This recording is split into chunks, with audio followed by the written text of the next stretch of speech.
हरे कृष्णा, राधे राधे। स्वागत है आप सभी का एक बार फिर से हमारे चैनल टू पिंकी शॉर्ट्स में। कैसे हैं आप सभी लोग? आशा करती हूँ आप सभी अच्छे होंगे, खुश होंगे और स्वस्थ होंगे।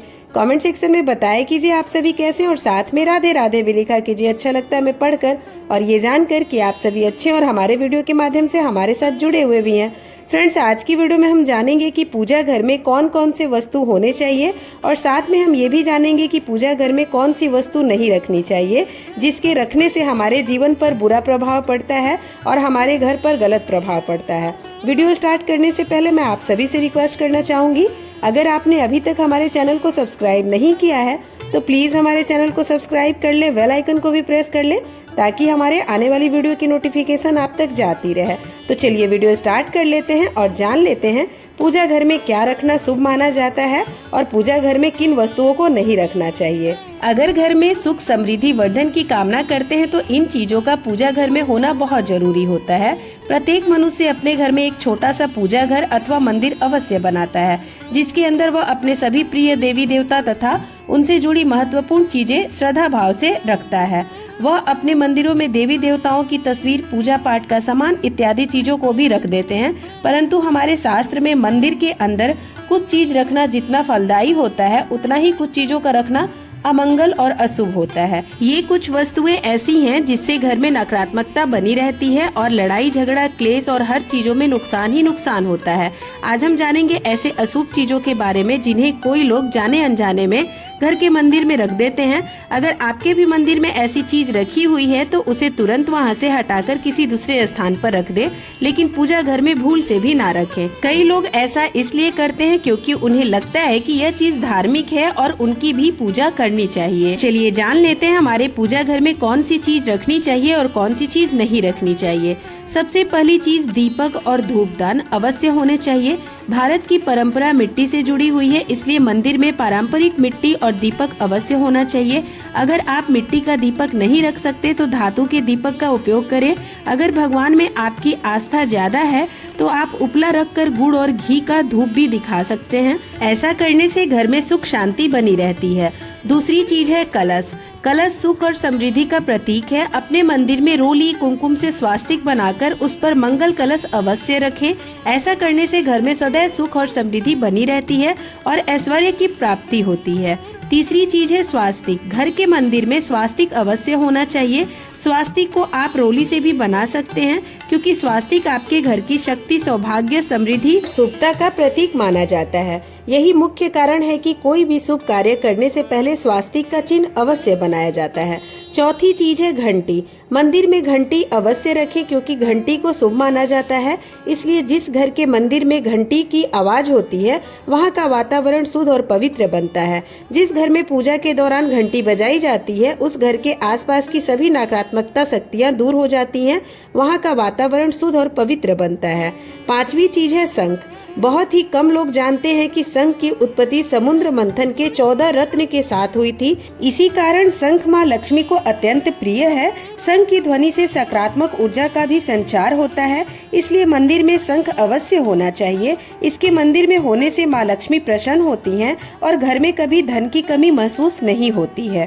तो ये थी वे वस्तुएं जिन्हें पूजा घर में अवश्य रखनी चाहिए। और अब हम जान लेते हैं घर के मंदिर में कौन सी चीजें कभी नहीं रखनी चाहिए। तो पहला चीज है टूटे हुए चावल। अपने मंदिर में कभी भी टूटे हुए चावल ना रखें। इसके साथ ही पुराने चढ़ाए हुए चावल यानी कि अक्षत अधिक समय तक ना रखें।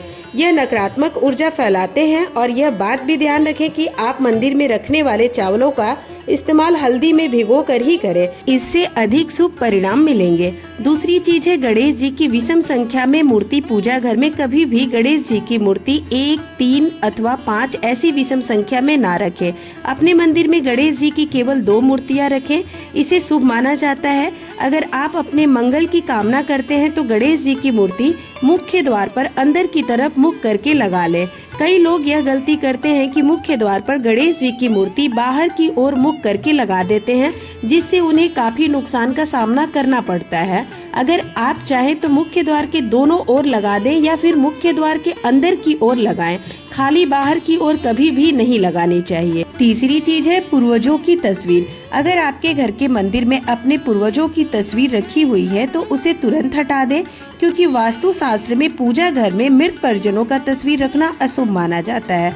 इससे अशुभ परिणाम प्राप्त होते हैं। मृतक परिजन पूजनीय और सम्मानीय जरूर हैं, किंतु उनके स्थान देवताओं के बराबर नहीं है। मृत परिजनों की तस्वीर घर के पूजा घर में रखने से पूजा घर का वातावरण भी नकारात्मक बन जाता है, जिसका अशुभ परिणाम हमें भुगतना पड़ता है। घर के मंदिर में भैरव जी, शनि देव की मूर्तियां भी नहीं रखनी चाहिए। इसी के साथ ही माता लक्ष्मी की खड़ी हुई मूर्ति भी पूजा घर में नहीं रखनी चाहिए। माता लक्ष्मी सदैव ही बैठी हुई मुद्रा में होनी चाहिए।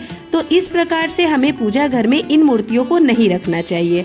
अब हम जान लेते हैं उन विशेष वस्तुओं के बारे में जो आपकी पूजा घर में जरूर होनी चाहिए। इन चीजों की पूजा घर में होने से घर में धन की वृद्धि होती है और माता लक्ष्मी का वास होता है। उन वस्तुओं का नाम कुछ इस प्रकार है, जैसे कि पहला गंगा जल। हमारे शास्त्र में गंगा जल को अत्यंत पवित्र माना गया है, इसलिए पूजा घर में गंगा जल का होना अत्यंत आवश्यक है।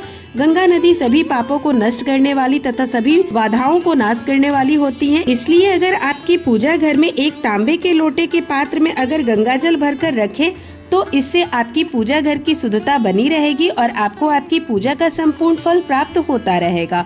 दूसरी चीज है कलश। शास्त्रों में कलश को पूर्णता का प्रतीक माना गया है, चाहे वह सत्यनारायण भगवान की पूजा हो या दिवाली हो, नवरात्रि का पर्व हो या फिर किसी भी प्रकार का उत्सव हो तथा मांगलिक कार्य हो।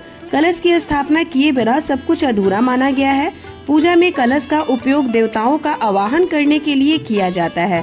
भगवान के सामने तांबे के कलश में पानी भरकर रखना इतना शुभ होता है कि अगर हम अपनी रोज की पूजा करते समय भगवान के सामने तांबे के कलश में पानी भरकर रखें तो उसका चमत्कारी प्रभाव हमें अवश्य देखने को मिलता है। इसलिए मुख्य रूप से तांबे की कलश का उपयोग करें। पूजा में अगर किसी सामग्री की कमी रह जाए तो परेशान ना हो या पूजा बीच में ना छोड़े। ऐसे में भगवान को चावल और फूल चढ़ाएं और मन में ही उस चीज का ध्यान करें। प्लास्टिक की बोतल में या किसी भी अपवित्र धातु के बर्तन में गंगा जल कभी भी नहीं रखना चाहिए। अपवित्र धातु यानी कि एल्युमिनियम और लोहे से बने बर्तन, गंगा जल तांबे के बर्तन में रखना शुभ होता है। आशा करती हूँ मेरी वीडियो के माध्यम से बताई गई जानकारी आप सभी के लिए यूजफुल होगी। वीडियो अच्छी लगी हो तो वीडियो को लाइक, कमेंट एंड शेयर करना बिल्कुल भी नहीं भूलिएगा।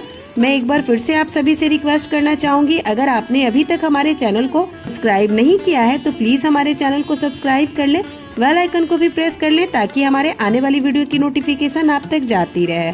हमारे वीडियो में लास्ट तक बने रहने के लिए आप सभी का दिल से धन्यवाद। अब मैं आप सभी से विदा लेना चाहूंगी। मिलती हूँ अगली वीडियो में और भी नई जानकारी के साथ। तब तक के लिए आप सभी को राधे राधे, जय श्री राधे।